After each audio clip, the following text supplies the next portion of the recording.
Question comes from Jasmine in grade 10, and it's one that's extremely relevant to students. The question is, are you willing to continue to let international students into post-secondary schools if it puts Canadian spots at risk?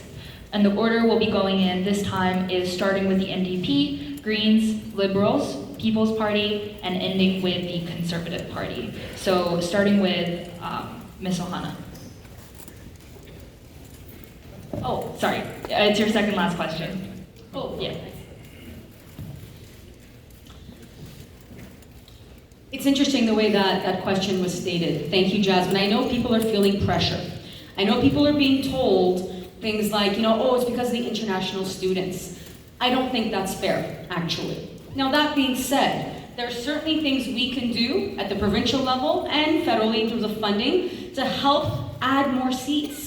Post-secondary should be accessible to all people, and we don't have enough of it across the board. So the reality is there is a process for international students to come into Canada. I can't help but mention, I do work with students that are exploited every day. They're taking their money and leaving them to the side of our Canadian streets. So I don't want to be unfair to anyone to say that we need a fair system that treats students fairly across the board, but the answer is not, I'm gonna take mine and leave the other person out. How can we grow it so that everybody that wants to be educated, that needs that skill set, can actually get it? We need every single student, and we need to protect students 100%, you and those that come to our country as well.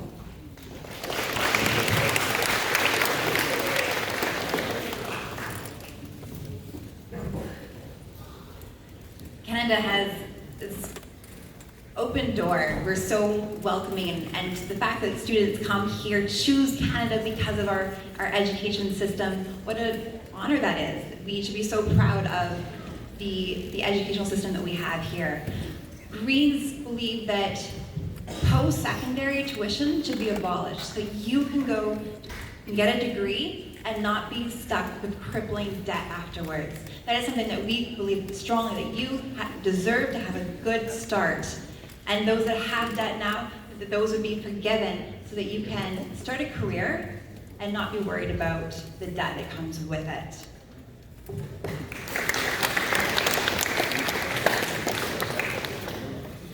First of all, when people come here for an education, a few things happen. We attract really, really bright people. They build their skills here. Some of them choose to stay here and they add to our economy or to the services that you receive in your community. Just as importantly though, many of them go back home. And they go back home with two things. They go back home with the skills that their home country needs. They also go back having been exposed to Canada and what we stand for and how we do things here. And that's kind of like a shot of penicillin, maybe in an economy or in a culture that's not well. So we need to respect the fact that they've chosen to come to Canada because of what you and your parents and my parents have made of this country. It is a provincial issue.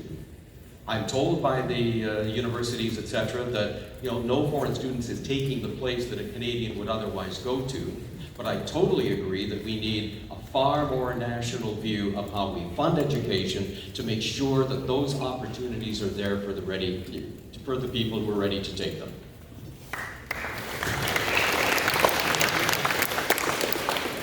Again, let's speak truth. This is about money, and it's about foreign money coming in here.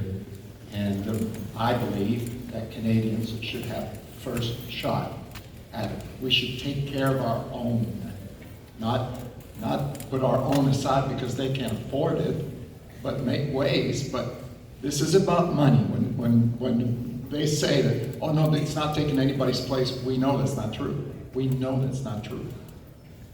What's true is money is driving this, and money should not speak, foreign money should not speak over us as Canadians. Canadians should have the first opportunity at our system of education.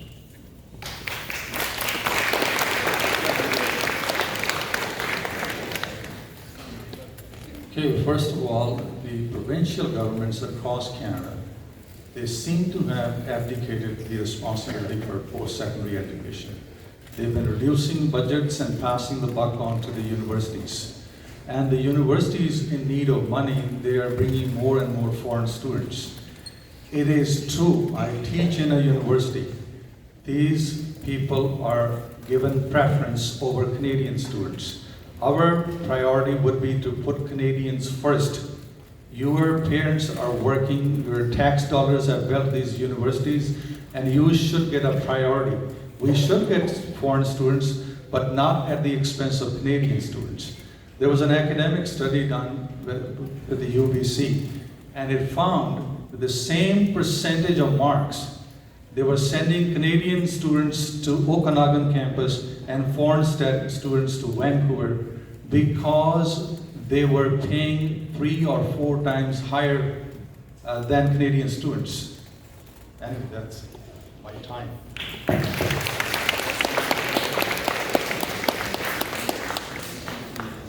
Okay, this is the last question.